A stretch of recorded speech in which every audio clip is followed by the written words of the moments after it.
Nasubukan nyo na ba magluto ng lumpiang gulay?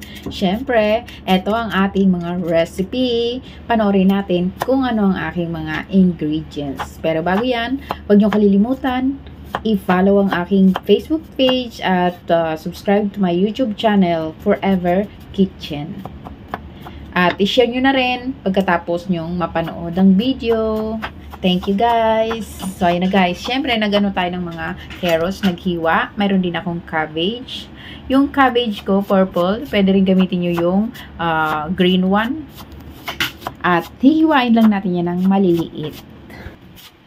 Anyway guys, lagi ko tong ginagawa, ang maglumpiang gulay or toge.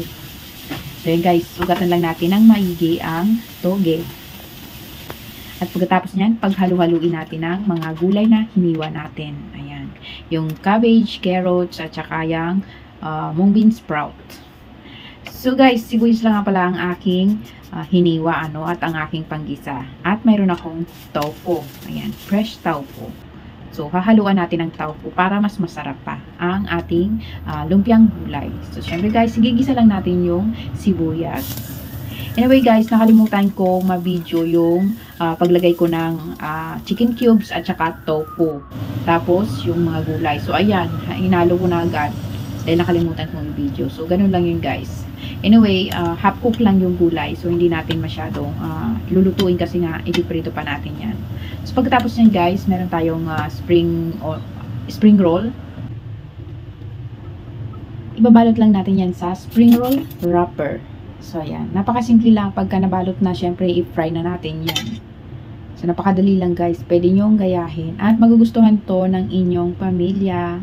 At talagang masarap ang lumpiang gulay kapag may tofu.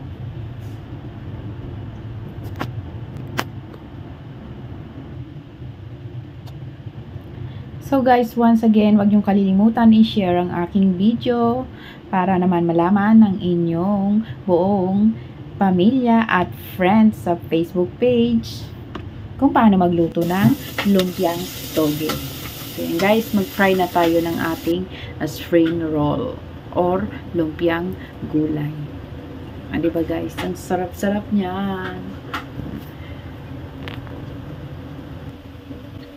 Minsan, kakaibang mga gulay ang aking ginagawang spring roll. Katulad ng onion, minsan onion lang ang aking ginagawa. Tapos, sinahaluan ko na lang ng kung ano-ano. So, mayroon ako nun recipe. Pwede nyo gayahin. So, guys, ayan, tapos na. Ayan, ang sarap niya, diba? Thank you for watching. Thank you very much.